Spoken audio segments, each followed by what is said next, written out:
음, 안녕하세요. 컨셉추얼의 대표를 맡고 있는 양문성이라고 합니다. 음,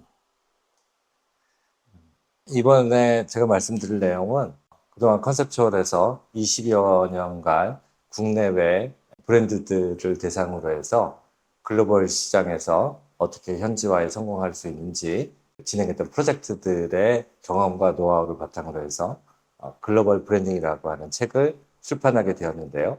오늘 그 책에 나온 내용들을 중심으로 해서 간략하게 설명드리려고 나왔습니다. 컨셉추얼은 말씀드린 것처럼 20년 정도 된 회사고요. 한 200여 프로젝트들을 진행을 했습니다. 보시는 것처럼 담배, 화장품, 식품, 그리고 중국 회사와 일본 회사 이런 브랜드들을 클라이언트로 가지고 있습니다. 글로벌 브랜딩과 관련된 부분을 말씀드릴 때 한류를 빼놓고는 말씀드릴 수가 없죠. 한류를 1.0, 2.0, 3.0 이렇게 얘기하는 사람들도 있지만 크게 과거의 한류의 흐름들은 1.0 세대라고 정의를 하면 지금의 한류의 열풍은 2.0이다라고 얘기할 수 있을 것 같아요.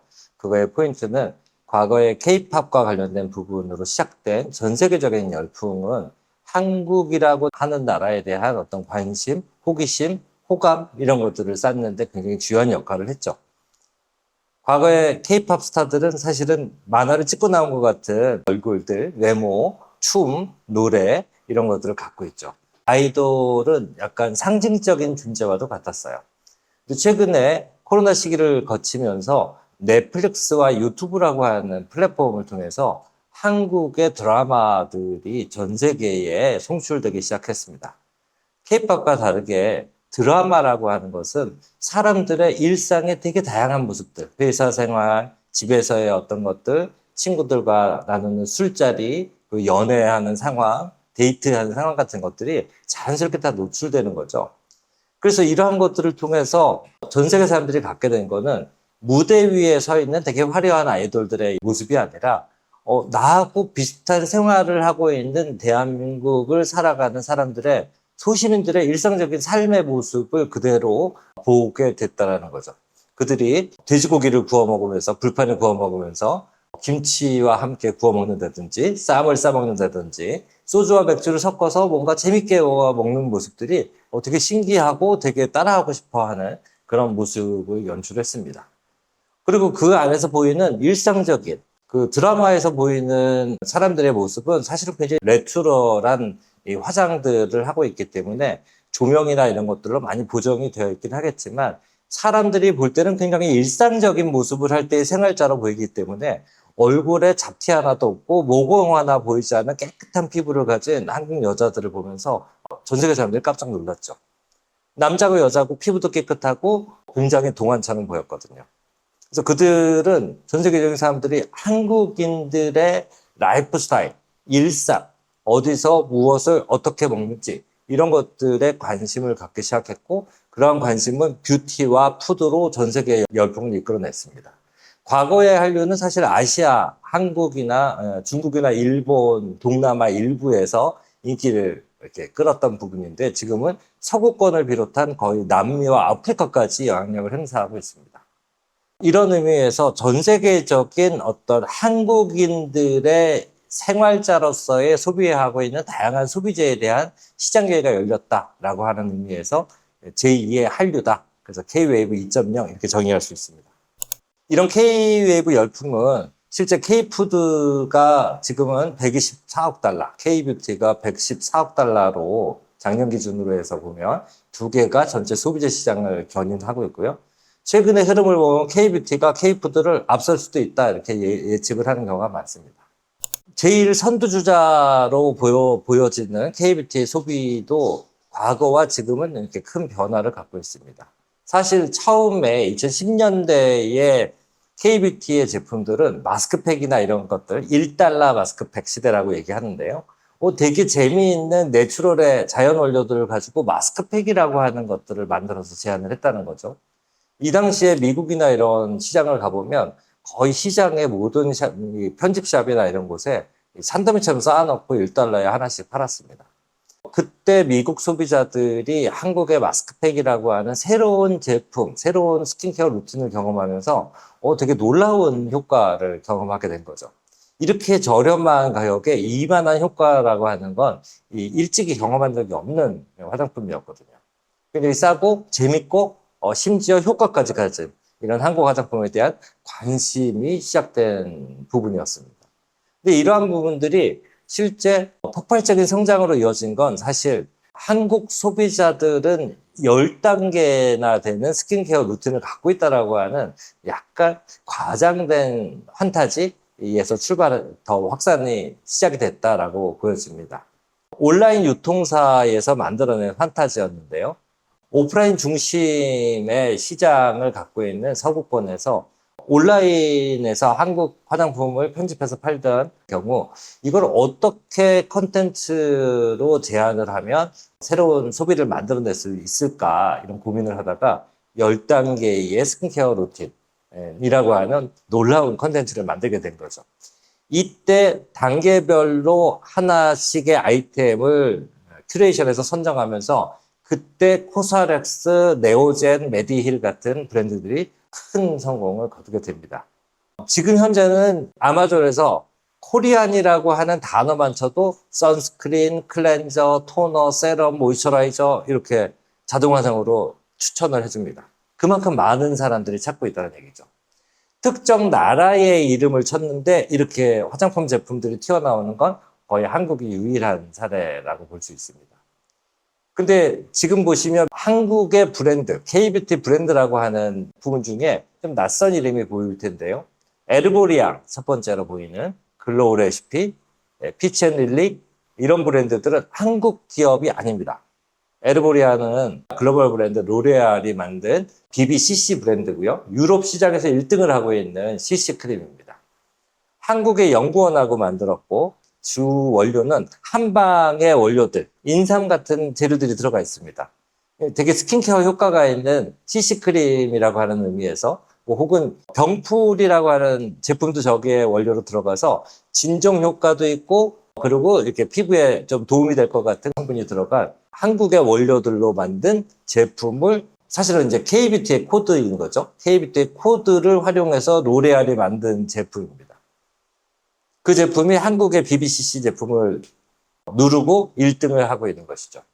글로우 레시피는 검은 머리 외국인이라고 할 수 있죠. 한국계 미국인들이 만든 화장품 브랜드고요. 이 브랜드는 약간 스킨푸드의 먹거리를 가지고 만든 화장품인데요. 근데 스킨푸드의 업그레이드 버전처럼 만들었는데 한국 사람들이 보면 좀 낯설어 보이지만 그게 미국 사람들에게는 굉장히 신선한 자극이 되면서 크게 성공한 브랜드라고 할 수 있습니다. 이런 말씀을 드리는 이유는 지금 더 이상 K뷰티는 한국인 혹은 한국 기업만의 것이 아니라 전 세계 사람들이 K뷰티의 어떤 소비 코드, 소비자가 기대하는 그런 것들을 가져다가 얼마든지 K뷰티 브랜드를 만들고 소비자하고 소통할 수 있다는 걸 의미하죠. 이건 우리에게 기회이기도 하고 그만큼 위기이기도 하다는 걸 말씀드릴 수 있습니다. 먹거리도 변화가 있죠. 아까 말씀드린 것처럼 뷰티와 푸드가 바르는 것과 먹는 것이 한국 소비재의 어떤 흐름을 이끌고 있는데요. 과거에는 우리가 해외여행을 가면 어르신 좀 나이 드신 분들은 야 이틀만 돼도 한식 땡긴다. 이렇게 이제 우리는 김치나 김치찌개 혹은 된장찌개 이런 게 하루에 한 번은 땡기잖아요. 그런 것처럼 해외에 가면 한국인들을 위한 혹은 한국 교포를 위한 한국 식당들이 있었고 그 식당은 외국인들에게는 한국의 음식이라는 걸 경험할 수 있는 그런 제한적인 식당들이 좀 있었죠. 근데 넷플릭스를 통해서 한국인들의 일상 속에서 먹는 식사를 봤더니 김밥, 라면 이런 것들이 등장하더라는 거죠. 우영우 김밥 아시잖아요. 전 세계적으로 히트하면서 그 김밥 열풍이 불었어요. 불닭도 여러분 많이 아시죠? 불닭도 사실은 새로운 매운맛이라고 하는 개념에서 챌린지를 통해서 전 세계에서 굉장히 재미있는 음식 중에 하나로 등장을 합니다. 최근에 이 흐름도 계속 진화 발전하고 있는데요. 이 내용이 한국의 그냥 단순히 어떤 음식 하나가 아니라 한국의 음식과 관련되어 있는 사람들과 함께 나눠 먹고 집에서 즐기고 간편하게 먹고 길거리에서 즐길 수 있는 이런 다양한 상황에서 즐기는 한국의 음식 문화가 되게 트렌디한 라이프 스타일의 코드를 가지면서 굉장히 이제 서울, 미국과 유럽에서 굉장히 확대되고 있는 것들을 볼 수 있습니다. 최근에 유럽 시장을 가보면 유럽의 코스모폴리탄 도시일수록 중심 상권의 한식당의 수가 급증하고 있는 것들을 볼 수 있는데요. 그런 것들이 주로 되게 쉽게 먹을 수 있는 어떤 스트리트 푸드의 성격이거나 뭐 핫도그, 떡볶이, 뭐 김밥 이런 걸 파는 곳들이거나 아니면 한국식 포차라고 해서 소맥을 즐길 수 있는 이런 것들의 가게들이 막 힙하게 생겨나고 있는 거죠. 그래서 여러분들 유럽에 가시면 소맥이라고 막 한글로 써 있는 식당들을 막 발견할 수도 있는데요. 사실은 거기는 한국인이 하고 있지 않은 식당이 훨씬 더 많습니다. 외국인들이 한국 식당, 한국 포차를 하고 있는 것이죠. 우영과 끼운 김밥. 누가 돈을 벌었을까요? 한국 브랜드로, 김밥 브랜드로 전 세계적으로 불닭처럼 유명해진 게 있을까요? 없습니다. 돈을 번 건 미국의 유명한 트레이더 조라고 하는 유통 브랜드입니다. 트레이더 조의 유통 고객들은 그 고객들은 그 트레이더 조에 대해서 되게 신뢰도나 이런 것들을 이제 굉장히 높은데요. 이들이 한국의 김밥을 냉동한 상태로 만들어서 전자레인지에 쉽게 돌려서 먹을 수 있는 되게 간편하고 맛있는 거기에 3.99달러라고 하는 굉장히 저렴한 미국의 물가를 고려하면 정말 어메이징하게 저렴한 금액으로 저 김밥을 소개했고 품절 대란을 일으켰습니다. 한국의 엄지식품이라고 하는 OEM 회사가 납품을 한 건데요. 저 생각을 한국의 기업들은 아무도 못했다는 거고 이후에 비비고 김밥이나 여러 한국의 기업들이 김밥 시장에 진출했지만 트레이더 조의 김밥만큼 성공을 거둔 브랜드는 아직까지 보이지 않습니다. 아쉬운 대목이죠. K푸드와 관련된 부분에서 구글 트렌드에서 살펴보시면 김치 같은 경우가 가장 압도적인 우위를 보이고 있는데요. 지금 저 내용을 보면 보통 김치는 이제는 거의 대중화 단계까지 들어섰다. 그래서 전 세계에 되게 많은 곳에서 김치를 그들의 방식으로 소비하고 있다. 이거는 뭐 식당에서 한번 가끔 먹는 정도는 저런 그래프가 나오지 않죠. 그래서 김치를 야채를 발효하고 고춧가루를 쳐서 먹는 발효시켜서 먹는 어떤 방식을 의미하는 대표 명사가 됐고요. 유럽에서는 피클에 사용하는 야채들을 가지고 김치를 담가 먹습니다. 그래서 유럽의 마트 같은 데를 가서 보시면 발효식품 코너에 김치가 같이 이렇게 올려가 있는데요. 우리가 보면 야 이건 피클병인데 라고 생각하는 작은 병에 김치가 담겨 있습니다. 맛도 꽤 제대로입니다. 그만큼 이렇게 대중화가 됐다는 얘기죠. 그 뒤를 잇는 게 소주와 고추장 같은 정도가 그 다음 주자로 굉장히 많은 소비 대중화의 단계에 올라서고 있다 이렇게 보여지고요.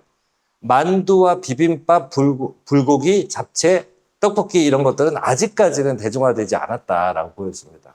이 중에 소주는 술 문화에서 새로운 블렌딩주, 베이스주로서의 어떤 이 전 세계적인 저알코올 트렌드 안에서 되게 약한 증류주로서의 소주가 등장하면서 이제는 현지에서 오리지널 소주를 현지에서 막 만들어서 팔기까지 하는 시장의 단계에 들어섰고요.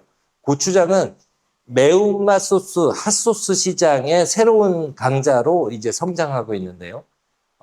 그래서 고추장의 맛을 이야기하는 새로운 단어가 하나, 영어 단어가 생겼는데요.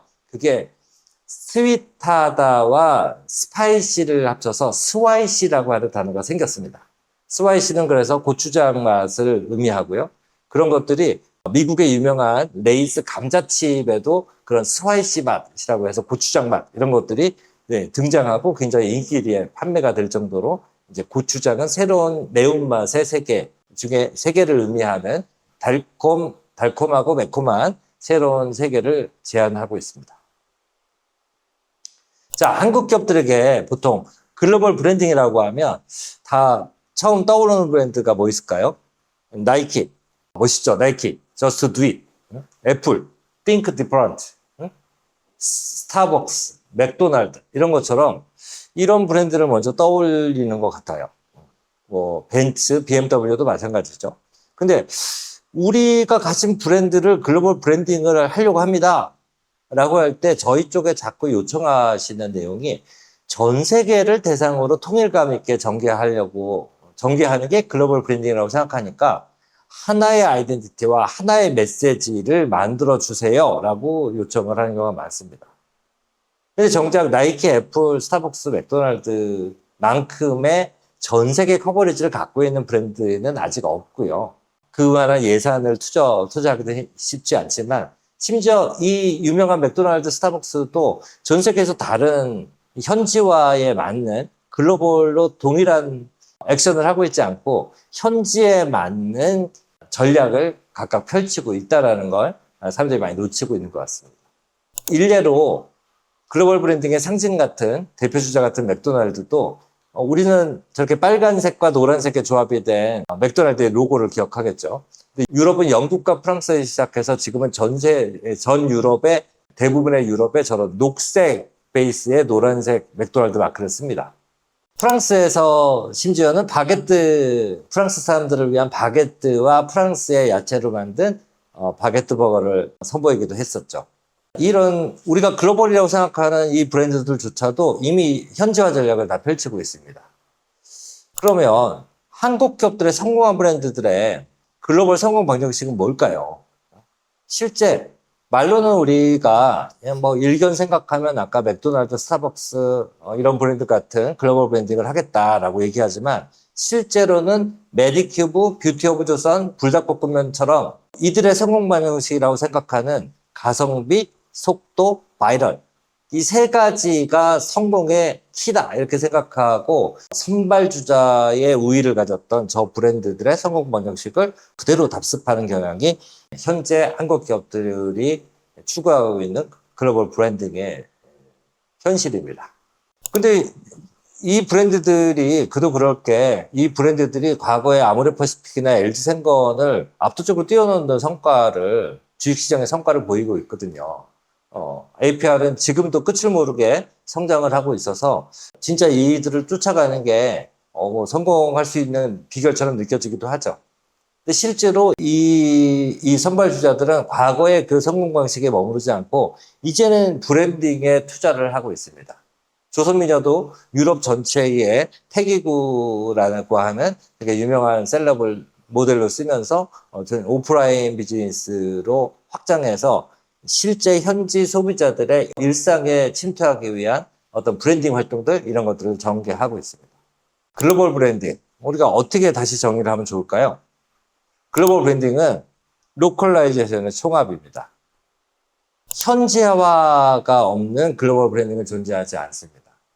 과거의 역사를 좀 잠시 돌아가 보면 천주교 하면 우리가 마테오 리치를 신부를 떠올리잖아요. 그 마테오 리치가 서양에서 시작해서 동양으로 전파로 왔을 때 처음에는 이제 동남아 시장에 들어왔다가 되게 어려움을 겪고 어디로 더 이 기독교를 전파할 수 있을까라고 생각하다가 들은 얘기가 동북 쪽으로 더 가면 큰 나라 세 개가 있다라고 하는 얘기를 듣고 중국과 일본과 한국을 연구하기 시작합니다. 무려 8년을 연구했다고 합니다. 8년 동안 그들의 언어, 사상 이런 것들을 연구해서 한자로 된 성경책을 씁니다. 그리고 그 시장에 들어가면서 중국과 일본, 한국을 각각 다 다른 방식으로 진출하게 되는데요. 중국은 그때 황제가 있는 곳이니까 하늘 아래 다 평등하다 이렇게 접근을 하면 굉장히 위험하겠죠. 역적으로 몰릴 테니까요. 중국 시장은 니네가 동양을 대표하는 학문과 사상이라면 우리는 서양을 대표하는 학문과 사상이야. 철학으로 접근한 거죠. 학문으로. 그래서 관료와 학자들을 대상으로 접촉을 시도했고요. 그래서 확산을 시켰습니다. 반면에 일본은 이제 시장을 들여다보니까 영주를 중심으로 해서 다이묘를 중심으로 해서 사람들의 문화가 형성되어 있었고 그래서 내린 결론은 영주만 개종을 시키면 그 영주에 속한 사람들은 영주의 재산과도 같은 사람들이어서 전체가 다 개종을 시킬 수 있다. 그렇다면 그 당시에 영주들이 제일 필요로 하는 건 서양의 문물, 서양의 앞선 무기 체계에 대해서 이제 그들의 관심이 되게 이제 관심이 높을 때였죠. 그래서 놀랍게도 그 천주교의 신부들이 서양의 총과 화약을 그들에게 전수하는 조건으로 개종을 시킵니다. 그게 나중에 쌓여서 한국을 침탈하게 되는 그런 계기가 되기도 한 거니까 되게 슬픈 일이죠. 근데 한국은 좀 달랐습니다. 한국은 되게 대중적인 종교로 접근이 됐어요. 천주시리라고 하는 책을 중국에서 들여온 학문으로서의 천주시리를 이거를 한국어로 번역하고 한국인 신부를 만들고 그래서 양반, 대중, 천민, 여성을 구분하지 않는 방식으로 한꺼번에 한글을 통해서 전파합니다. 놀랍게도 한글을 통했다는 것이죠. 그래서 결과적으로 지금 세 개의 나라는 이 전파를 거치면서 중간에 어마어마한 학대와 학살을 당하죠. 순교자들이 피 흘린 곳에 다 교회가 섰잖아요. 근데 결과적으로 지금 와서 보면은 유일하게 천주교가 살아남은 것은 한국입니다. 그 결과론적인 얘기지만 천주교조차도 중국과 일본과 한국이라고 하는 아시아의 새 낯선 나라들을 공략하는데 무려 8년이라고 하는 시간과 공을 들였다라는 것. 그들의 언어와 사상과 문화와 사회 체제를 연구하고 각각 그 나라에 맞춘 현지화 전략을 펼쳤다는 것. 여기서 뭔가 우리가 많은 시사점을 얻을 수 있을 것 같아요. 글로벌 브랜딩을 위한 관점은 우리가 글로벌 브랜딩을 세계 시장 정복, 미국 시장 드디어 점령, 상륙 이러면 이 전쟁 용어들을 많이 쓰는 것 같아요. 근데 그 내용은 뭔가 우위에 있는 것을 의미하는 단어들이에요. 그래서 가급적이면 우리 기업들이 문화적인 상대주의를 가질 필요가 있다. 이거를 누군가를 계몽하거나 세뇌하거나 설득하는 그런 논리로는 더 이상 시장에 통하지 않는다는 것이죠. 존중과 이해와 상호 공감을 바탕으로 해야만 이게 비로소 그들의 삶에 스며들 수 있다는 거죠. 과거는 격차를 이용한 비즈니스가 가능했어요. 과거 동남아 시장의 화교들도 그 격차를 이용한 비즈니스로 큰 돈을 벌었었죠. 근데 이제는 온라인 시대가 되면서 정보는 다 동시대가 됐어요. 동남아에 있는 사람들도 핸드폰은 필수제가 돼서 모두가 핸드폰을 보고 있습니다. 그래서 그들도 틱톡을 통해서 실시간의 트렌드를 보고 있기 때문에 이 격차, 어떤 욕망의 격차는 있지 않고요. 소득의 격차 정도만 존재합니다. 그래서 그것들을 염두에 두고 글로벌 브랜딩을 펼쳐나갈 필요가 있다. 관점과 태도가 바뀌지 않으면 굉장히 실패해야 할 가능성이 높습니다. 지금처럼 모든 한국의 K뷰티 브랜드, K푸드 브랜드가 외국을 향할 때, 그리고 해외에서 K뷰티 브랜드들, K푸드 브랜드들이 만들어질 때, 이때는 더 이상 그 부분이 작동하지 않습니다. 속도는 올바른 방향이 맞춰져 있을 때 경쟁력이 되죠. 가성비는 중국에서도 따라올 수 있고 얼마든지 경쟁자가 치고 들어올 수 있는 룸이 존재합니다. 그러다 보니까 가성비는 지속적인 어떤 경쟁력 이런 것들을 만들 수가 없죠. 바이럴은 모든 같은 시장을 두고 여러 기업과 브랜드들이 격전을 벌이게 되면 키워드 광고비는 계속 단가가 올라가고 클릭당 비용이 올라가고 인플루언서를 쓰는 비용은 하늘을 뚫고 올라가고 있습니다. 지금은 작은 인플루언서를 쓰는 돈도 상상을 초월한 금액을 부르고 있죠. 이런 상황에서는 더 이상 패스트 팔로워로서의 전략은 유효하지 않은 전략이 됩니다. 그래서 누가 퍼스트 무버의 역할을 할 수 있는가라고 하는 부분. 그리고 계속 말씀드리는 내용이지만 결국은 현지 소비자들이 어떻게 사용하고 소비하는지를 이해해야, 즉 유저로서의 소비자를 이해하지 못하면 지속 가능한 경쟁력을 만들어낼 수는 없습니다. 브랜딩은 결국 연결과 확장에 대한 기술입니다. 공감을 만들어내기 위한 거죠. 라포라는 말을 많이 하는데 브랜드하고도 사람은 물건하고 관계를 맺지는 않습니다. 브랜드와 사람이 관계를 맺어야 라포가 형성되고 인터랙션을 통해서 어떤 서로 상호 이해와 존중을 통해서 이해하고 공감할 수 있는 토대가 만들어져야 지속 가능한 어떤 성장이 가능한 브랜드가 형성되는 것이죠. 그러기 위해서는 글로벌 브랜딩은 지리, 종교, 사회 배경이 다른 나라의 소비자들의 생각과 생활에 연결하는 것이다라고 말씀드릴 수 있습니다. 보통 우리가 글로벌 브랜딩을 생각하면 제도 장벽, 어떻게 관세 인증을 받고 어떻게 관세 장벽을 넘을 거냐, 유통의 장벽은 어떻게 매장에 깔리게 할 거냐, 어떻게 효과적인 물류 체인을 만들 거냐, 이런 고민을, 제도와 유통의 장벽을 고민을 많이 하죠. 근데 정작 가장 지속 성장에 중요한 문화 장벽에 대해서는 우리가 많이 연구를 못하고 있는 것 같아요. 실제 브랜딩을 한다라고 하는, 비즈니스를 할 때는 제도 유통이 필요하겠지만 지속 가능한 브랜딩을 구축할 때는 문화 장벽이 필수 조건입니다. 그럼 어떻게 문화 장벽을 넘을 수 있을까요? 이때 작용하는 두 가지 주요한 그 매직 키가 바로 컬처 코드와 소비 코드인데요. 이 두 개의 관계는, 컬처 코드는 뿌리 같은 존재고 소비 코드는 그 위에 날리는 열매 같은 존재다라고 생각하실 수 있을 것 같아요. 컬처 코드는 그 시대, 그 사회에 그 같은 동시대를 살아가는 사람이라면 그 시대에 축적된 정보와 경험을 통해서 갖게 된 어떤 대상에 대한 생각의 구조 같은 거죠. 무엇이 위험한지, 무엇이 위험하지 않은지, 무엇이 더 좋은지, 무엇이 나쁜지, 이런 것들이 그 사회를 살아가는 사람에게는 보편적인 구조를 갖고 있다는 거죠. 그 위에 소비 코드는 지금 현 시대에서 이 물건을 소비하게 되는 욕망과 그 이유를 얘기하는 겁니다. 컬처 코드가 훨씬 더 깊고 굉장히 지속성이 있죠. 이 두 가지를 연결해서 활용하는 것가 사실은 글로벌 브랜딩의 핵심 키입니다. 그렇다면 이 두 개를 연결해서 성공한 사례들을 가지고 말씀드리도록 할게요. 우리에게 이슬람은 참 낯선 존재죠. 주변에서 잘 보지도 못하고요. 교육을 받은 적도 없습니다. 저희가 동남아 시장에 인도네시아와 말레이시아를 대상으로 프로젝트를 진행한 적이 있었는데요. 이때 보통 한국의 기업들은 이슬람권의 사업을 하려고 하면 할랄 인증을 받아야 돼라고 하는 생각을 하게 됩니다. 인도네시아는 26년까지 화장품도 의무화된다라고 하니까 할랄 인증을 받으면 모든 게 풀릴 것 같은 생각을 하게 되죠. 근데 실제로 소비자 조사를 해보면 이슬람 종교는 사실은 생활 전반에 굉장히 큰 영향을 미칩니다.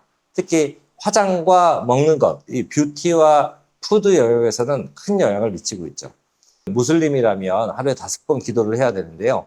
기도하기 전에 이렇게 세안 의식, 청결한 의식을 하기 위해서 눈, 코, 입, 귀, 손, 발을 닦게 됩니다. 이때 메이크업을 하고 있으면 지워야 합니다. 정식으로 한다면. 그랬을 때 만약에 사회생활을 하는 여자들이 매일 화장을 하고 있다라고 하면 사회생활 중에 최소 3번은 메이크업을 지워내고 다시 해야 되는 상황이 되는데요. 사람들은 매일 하는 행위에서는 쉽고 편하고 간편한 걸 좋아하게 됩니다. 그러면 이 문제를 해결하기 위한 뷰티의 혁신들이 계속 일어나게 되는데요. 결국은 쉽게 바르고 쉽게 지울 수 있는 제품에 대한 선호, 이런 것들이 늘어나게 되죠. 근데 이러한 생각들을 하지 않으면, 우리 이런 거에 대한 이해가 없다면 그냥 한국 소비자들이 많이 사는 제품들을 배를 태워서 보내는 정도의 수준. 그럼 왜 안 팔리지라고 하는, 호기심에 한 번은 살 수 있지만 계속 이용하기엔 되게 불편하다면 지속 사용을 하지 않겠죠.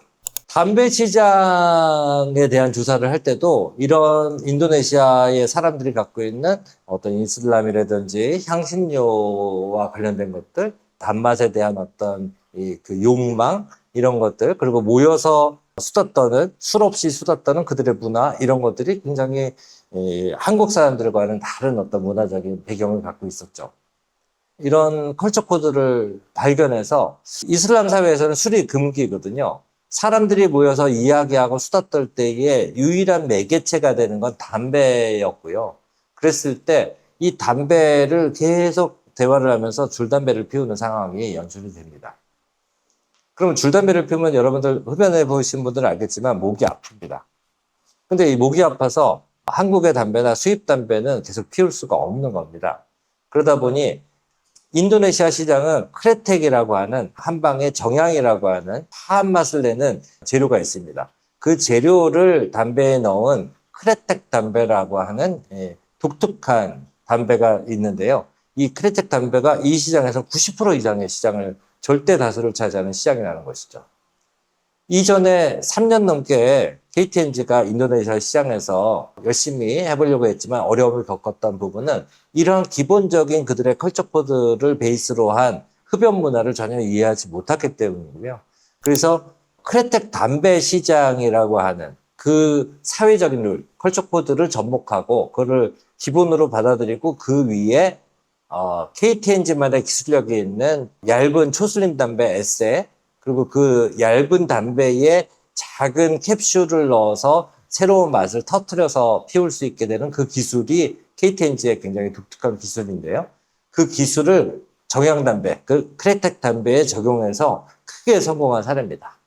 현재 인도네시아는 KTNG 글로벌 전체 시장 매출의 약 40%를 차지하고 있고 한국에 이어서 두 번째 시장이 되고 있습니다. 어마어마한 성공이죠. 컬처 코드를 베이스로 해서 시장에 진출했을 때 얼마만큼 큰 성공을 거둘 수 있는지에 대한 대표적인 사례다라고 생각할 수 있습니다. 건기식과 관련된 부분도 화장품이나 뷰티보다 훨씬 보수적인 시장인데요. 미국에서 가장 잘 팔리는 정관장 제품은 사실은 우리가 가볍게 먹는 약간 레드불처럼 에너지 드링크처럼 먹는 홍삼원이라고 하는 홍삼 성분이 아주 미량으로 들어있는 홍삼원 제품이 미국에서 가장 많이 팔리는 정관장 제품입니다. 그들에게 저 홍삼정에 꾸덕꾸덕한 제형으로 되어 있는 저 홍삼정은 어떻게 먹을지도 잘 모르겠고 먹는다고 하더라도 너무 그들에게는 써서 먹을 수가 없죠. 한국 사람들에게는 에브리타임 오리지널 맛이 굉장히 제일 좋은 제품이어서 우리가 외국 사람들을 보면 이렇게 선물을 하잖아요. 근데 외국 사람한테 선물하면 이걸 한번 맛을 보면 너무 놀라운 거죠. 이렇게 쓴 걸 어떻게 먹냐. 그렇다면은 되게 불쾌한 경험을 한 그 사람들은 다시는 쳐다보지 않을 수도 있다는 거죠. 여전히 한국의 건기식들은 되게 많은 경우에 해외 한인타운에서 일부 소수로 팔리는 되게 니치한 시장에 아직 머물러 있는 단계에 있습니다. 이러한 컬처 코드를 이해하지 못하면 20년, 30년이 돼도 크게 성장하지 못하는 한계를 갖고 있습니다. 최근에 그래서 정관장의 컨설팅 결과에 따라서 최근에 정관장에서는 되게 단맛을 강화하고 홍삼의 성분을 줄이는 이런 형태의 새로운 좀 쉽게 진입할 수 있고 좋은 경험을 할 수 있는 단맛이 추가된 어떤 상품들을 해외 시장에 출시하는 것으로서 새로운 도전을 지금 시작하고 있습니다. 한국 사람들은 홍삼하면 저런 쭈글쭈글한 이렇게 구중구포된 것 같은 그런 홍삼을 떠올리지만 중국 사람들은 이렇게 편으로 자른 저런 차로 끓여 먹는 재료로 생각하고요. 미국에서는 허브라고 하는 부분에서 우리 브리테니커 식물도감을 보면 나오는 그런 잎 달리고 꽃 달리고 뿌리까지 있는 그런 이미지를 봐야만 홍삼이라고 인삼이라고 생각합니다. 그리고 저게 홍삼인지 인삼인지도 구분을 못하죠. 실제 진생과 관련된 부분을 보시면 저 빨간색 선이 진생의 그래프인데요. 아시아간다와 마카, 툴리, 투메릭, 강황이죠. 저런 것들이 툴씨는 바질 씨드를 의미하는데요. 저런 것들이 진생의 위에 존재합니다. 한국 사람들에게 진생이 가장 좋은 건기식의 넘버원 대표 제품이지만 해외 시장으로 넘어가면 진생의 대표 건기식 제품이 아니라는 거죠. 저런 현실을 알고 있어야 우리가 그거에 맞는 전략을 짤 수 있습니다. 중국 사람들 대상으로 조사를 했더니 인삼과 관련된 부분에서 여기서 저희가 발견한 제일 큰 차이는 한국 사람들은 홍삼이 보약의 대표 명사이기도 하죠. 한국 사람들에게 보약은 기를 올려주는 겁니다. 근데 중국 사람들한테 건강 보양식은 균형을 맞춰주는 거고 그들의 3대 고민은 고혈압, 고당뇨, 고지혈 이 3대 3고라고 해서 중국 사람들이 건강에 가장 위협이 되는 3가지 요소를 생각하고 그걸 관리해야 된다고 생각하는데 그러다 보니까 중국 사람들한테 홍삼을 선물하면 에브리타임 정관장 제품을 가끔 선물하기도 했었는데요. 나중에 조심히 물어봤더니 위험해서 먹지 않는다라고 답변을 들었던 바가 있습니다. 우리는 그걸 잘 이해 못했던 거죠. 한국에 제일 좋은 건기식이니까 선물을 했는데 그들에겐 되게 위험한 음식으로 보였던 것이죠. 그래서 그들은 부샹화라고 해서 부상화라고 해서 열을 올리는 것을 되게 위험하다라고 생각해서 그래서 캐나다에 1조가 넘게 팔리는 냉차 브랜드가 그들 시장에서는 그들 문화를 반영하는 유명 제품 중에 하나입니다. 그러니까 이 홍삼 하나만 놓고 봐도 건강에 대한 어떤 코드들이 너무 다르다는 거죠. 같은 동양에서도 다르고 서양은 말할 것도 없이 너무 큰 차이가 존재합니다. 서양에서는 인삼과 홍삼도 구분하지 못합니다. 홍삼을 아시아의 마카라고 보통 표현을 미국에서는 하는데요. 홍삼 레드 진생이라고 하면 마카처럼 약간 뿌리가 빨간 건가? 라고 생각을 합니다. 마카는 검은색, 노란색, 빨간색 마카가 있거든요. 그러니까 그거에 맞춰 생각하면 홍삼이면 이게 구중구포에서 만든 발효한 제품이 아니고 원래 뿌리가 빨간 인삼의 종류다라고 생각할 수도 있다는 거죠. 기본적으로 건기식에 대한 한중, 서구, 미국의 차이는 다른데요. 예를 들면 쓰는 표현도 다르죠. 중국과 한국은 둘 다 약이나 음식을 뿌리가 같다고 생각하기 때문에 다 먹다라는 말을 쓰는데요. 미국 서양권에서는 음식은 먹는 거고 약은 테이크하는 거라고 얘기합니다.